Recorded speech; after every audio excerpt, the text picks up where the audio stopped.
बीच में मुख्य अतिथि के रूप में श्री 1008 श्री आनंद गिरी जी महाराज आठवानी आश्रम से विराजमान है। मैं आपसे भी निवेदन करूंगा कि आपके सुवचनों से 565 रियासत में 3 रियासत ऐसी रही जो इस देश में नहीं मिलना चाहती थी और एक तो आज भी वर्तमान में नहीं मिलना चाहती है। एक जूनागढ़, कश्मीर और हैदराबाद का नाम तो सब मुझे लगता है लोग जानते होंगे। आज भी वो हैदराबाद हैदराबादी है। आजाद होने के पश्चात भी वहां की गतिविधियों में कोई फर्क नहीं पड़ता। वो उस जमाने में भी उन लोगों से संपर्क में रहा और आज इस जमाने में भी है।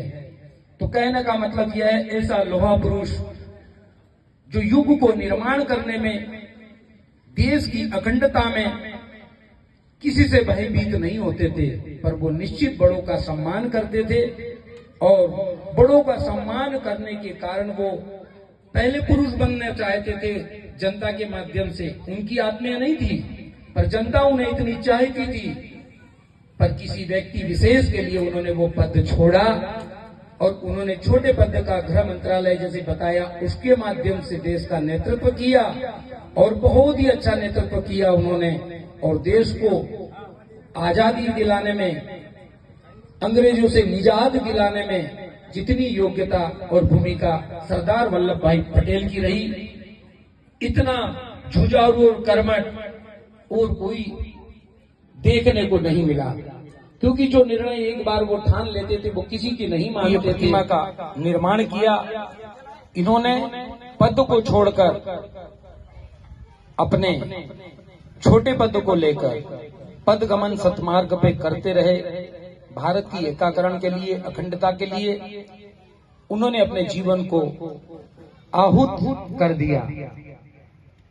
565 रियासतों को एक मुट्ठी में अपनी दमदारी के साथ, दावे के साथ और अपने हौसले के साथ एकाकरण करके उन्होंने ये भारत देश को बताया कि देश का नेतृत्व कैसे किया जा सकता है।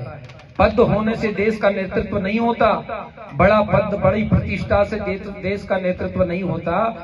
अपने कर गुजरने का हौसला, त्याग और बलिदान की भावना होती है, जो राष्ट्र हित के लिए, समाज हित के लिए और देश प्रेम के लिए किया जाना। उस समय आप हम कोरोना काल खंड से देख रहे हैं कि प्रभु की प्रभुताई यदि मलिन हो जाती है तो प्रभु को देर नहीं लगती सफाई करने में।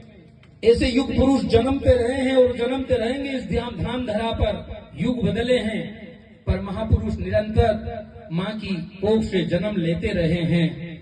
ऐसी करनी कर चलो, अच्छी जिंदगानी आपकी, लोग भी सबक सीखे सुनकर कहानी आपकी।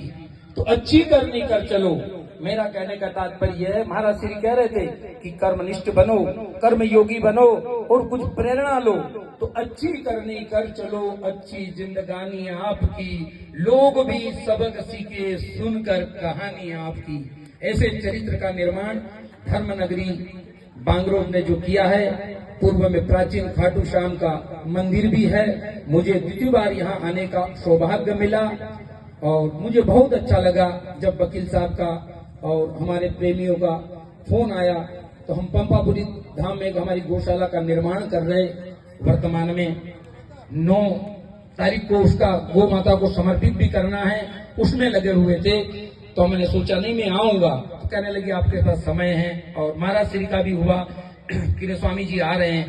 काफी मंचों पे हम दोनों साथ रहे हैं और इस क्षेत्र के, मतलब ये कह सकता हूं मैं कि ब्रह्मा जी हैं।